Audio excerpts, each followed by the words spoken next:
Alright guys, ये हमारा second video होगा इस सीरीज का नोट्स रिवीजन का। और इसमें हम कुछ मेन इंपॉर्टेंट ऑर्गेनाइजेशंस, उनके आप कह सकते हैं कि उनकी हेडक्वार्टर्स कहाँ पर हैं और उनके वहाँ पर ईयर ऑफ एस्टेब्लिशमेंट कहाँ कब हुए हैं, इसको हम इस वीडियो में लुकआउट करेंगे। वीडियो में मेन इंपॉर्टेंट ऑर्गेनाइजेशंस और उनके हेडक्वार्टर्स एंड उनका ईयर ऑफ एस्टेब्लिशमेंट को हम देखेंगे और उसके बारे में हम कुछ इंपॉर्टेंट फैक्ट्स जो होंगे उसको भी हम देखते हुए इस वीडियो में चलते रहेंगे, जो कि आपके एक एग्जाम पॉइंट ऑफ व्यू से काफी इंपॉर्टेंट है इन पॉलिटिकल साइंस और भी आप जो भी कॉम्पिटिशन एग्जाम्स देते हैं उसके लिए भी। छोटा सा ब्रीफ अपने बारे में दे देता हूँ। मैंने 2 बार नेट जीआरएफ का एग्जाम क्लियर करा है, 3 बार जिसमें कि मेरा नेट हो रखा है, यूसेट मैंने क्लियर करे हैं और काफी जितने भी पॉलिटिकल साइंस के PGT level, GIC level lecturers और असिस्टेंट प्रोफेसर्स के जो भी नियरेस्ट स्टेट में मेरे एग्जाम्स होते हैं मैंने उनको भी क्रैक कर रखा है। तो आप इन वीडियोस को एज अ रिवीजन के तौर पर देखना, चाहे आप कहीं पर भी तैयारी कर रहे हो, ये आपका एक तरह से बैकग्राउंड थोड़ा सा तैयार कर पाएगी वीडियो। इसमें हम पहला टॉपिक डिस्कस करेंगे world wild life fund for nature. उसके बाद हम ये देखते हैं कि वर्ल्ड बैंक के हेडक्वार्टर्स कहाँ पर होंगे। फिर वर्ल्ड इंटेलेक्चुअल प्रॉपर्टी ऑर्गेनाइजेशन को भी हम इसमें डिस्कस करेंगे। Then world trade organisation, united nation general assembly, united nation children's emergency fund, united nation high commission for refugees, इन सबको हम कवर करते हुए इस वीडियो का एंड करेंगे जल्द से जल्द, जो कि आपके खाली पेपर पॉइंट ऑफ व्यू से इंपॉर्टेंट है। ये पहला है world wild life fund for nature. इसमें आप मेन आपको ये याद रखना है कि 1961 में इसका ईयर ऑफ एस्टेब्लिशमेंट है और ये किस लिए काम करता है कि प्रिजर्व कर सके वाइल्ड लाइफ को और रिड्यूस कर सके ह्यूमन इम्पैक्ट का किस पे, इन्वायरमेंट पे। इसके हेडक्वार्टर्स की बात करें तो ये स्विट्जरलैंड ग्लैंड में एस्टेब्लिश्ड है। आपको बस इसमें इस टॉपिक में खाली यही इंपॉर्टेंट है।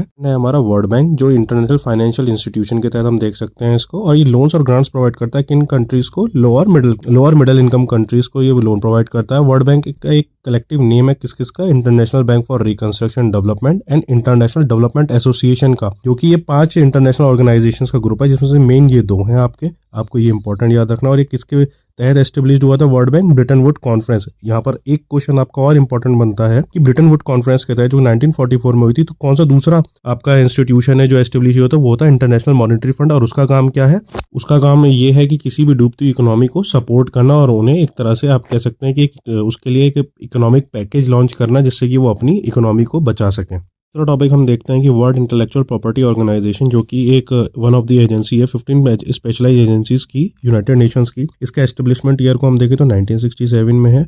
मेन आपका इंपॉर्टेंट जो टॉपिक कवर करता है वो कि आपकी प्रोटेक्ट करता है इंटेलेक्चुअल प्रॉपर्टी को अक्रॉस दी ग्लोब। और इसने अपना वर्क, आप देखें तो वर्क ऑपरेशंस स्टार्ट करता है 1970 में, और इसका हेडक्वार्टर्स हम देखें तो ग्लैंड स्विट्जरलैंड में भी, ये भी स्विट्जरलैंड में। अब मेन अगर आप ये देखें तो Switzerland and New York in international organisations में काफी ज्यादा मोस्टली अगर आप देखें तो इनके हेडक्वार्टर्स आपको न्यूयॉर्क या जेनेवा, स्विट्जरलैंड में मोस्टली मिलते हैं। आपको इसको भी देख के चलना। हम देखते हैं वर्ल्ड ट्रेड ऑर्गेनाइजेशंस को, जो कि इंटर गवर्नमेंटल ऑर्गेनाइजेशंस है। ये इस चीज को देखते हैं कि आप अपने वहाँ के टैरिफ्स कुछ ज्यादा तो नहीं लगा रहे जिससे कि अदर कंट्रीज आपकी कंट्री में इंपोर्ट ना कर पा रही हो, या आप कुछ ऐसा तो नहीं कर रहे कि जो कि इंटरनेशनल ट्रेड के अगेंस्ट हो। तो ये कब एस्टेब्लिश्ड हुई, 1 जनवरी 1995 को। ये डेट आपको इंपॉर्टेंट है। और कौन सी एग्रीमेंट था, मैराकेश एग्रीमेंट हुआ था। इससे पहले 1948 में इसको क्या बोला था, general agreement on tariff and trade. इसको भी आपको इंपॉर्टेंट याद रखना है कि आपको 2-4 चीजें इसमें इंपॉर्टेंट याद रखनी है। और कितने मेंबर्स हैं, 164, और लास्ट मेंबर क्या होना, कौन सा ऐड हुआ इसमें, आपको ये कमेंट सेक्शन में कमेंट करके मुझे बताना है। तो इंपॉर्टेंट इसमें याद रखना, ये क्वेश्चन भी आपका बन सकता है कि इसमें कौन कौन सी ऑफिशियल लैंग्वेज है वर्ल्ड ट्रेड ऑर्गेनाइजेशन की। तो पहली है इंग्लिश, दूसरी है फ्रेंच, तीसरी है स्पेनिश। तो आपको ये इंपॉर्टेंट और क्वेश्चन है, ये भी important exam point of view से आपके लिए बहुत इंपॉर्टेंट है। बाद हम देखते हैं यूनाइटेड नेशन जनरल असेंबली। ये एक तरह से आप बोल सकते हैं कि एक पार्लियामेंट है, वर्ल्ड पार्लियामेंट का हम इसको ओहदा दे सकते हैं। इसमें one of the 6th important organ है ये यूनाइटेड नेशंस का।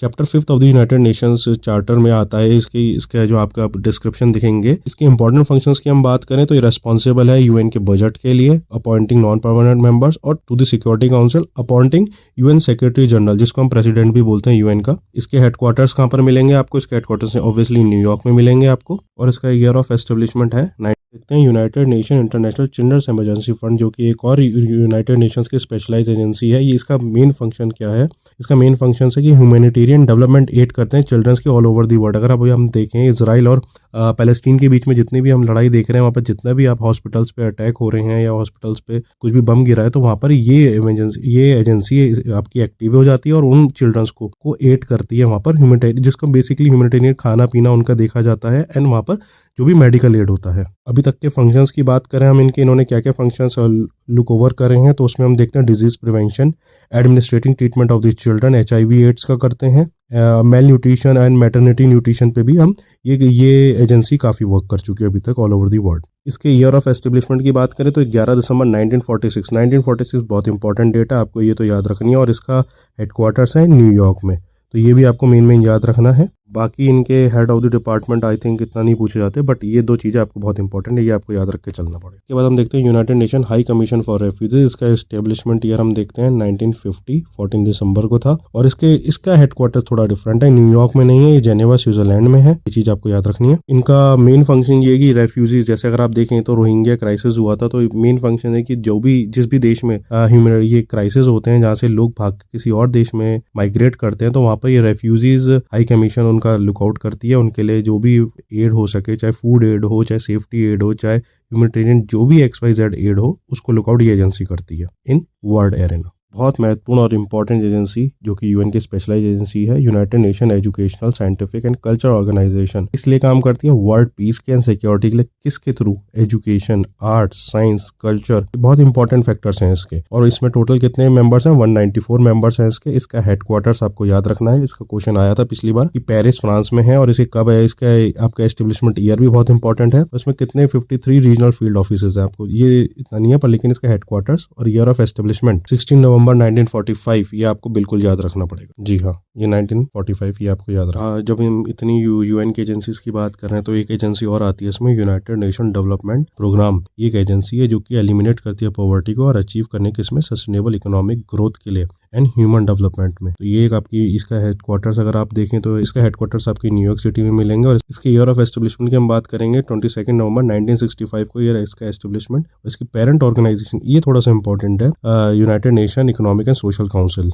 आते हैं हम एक और इसमें एक बेनिफिट पॉइंट ऐड करते जाते हैं इस वीडियो में, जो कि है यूनाइटेड नेशन एनवायरनमेंट प्रोग्राम। ये इसको किसने एस्टेब्लिश किया था? मॉरिस स्ट्रॉन्ग ने एस्टेब्लिश किया था, जो कि एक फर्स्ट डायरेक्टर थे United nation conference on human environment. ये जो कि स्टॉकहोम में हुई थी 1972। ये ऐसी कॉन्फ्रेंस थी जिसके तहत इन्वायरमेंटलिज्म की आप कह सकते हैं स्थापना हुई थी। वहां से इस एनवायरनमेंट के खिलाफ लोगों ने सोचना चालू कर दिया था, और इकोसिस्टम को प्रिजर्व करने की भी वहां से ही आप कह सकते हैं कि सोच पड़ी थी। इस एजेंसी का basically responsible for eco sensitive decision making, और इसने काफी इस पे काम भी कर रखा है। Issues of including climate change, management of marine and terrestrial ecosystems and green economic development पे भी एजेंसी काम करती है ऑल ओवर द वर्ल्ड। और इसका आप कह सके इसका हेडक्वार्टर्स है केन्या, अफ्रीका में। हाँ, ये थोड़ा डिफरेंट है, केन्या में है ये आपका किसी भी वेस्टर्न और डेवलप कंट्रीज में नहीं है इसका हेडक्वार्टर्स। और इसका एस्टेब्लिशमेंट ईयर आप जान सकते हैं 1970 थी ऑब्वियसली, जिस टाइम पे वो कॉन्फ्रेंस हुई थी 5 जून, जिसको हम 5 जून को एनवायरनमेंट डे के नाम से भी जानते हैं। तो ये 2-4 चीजें हैं आपकी इंपॉर्टेंट इस वीडियो के तहत, आपको बिल्कुल याद रख के चलना। अपने किसी भी एग्जाम से होने से पहले एक बार ये वीडियो को देख लीजिए आप।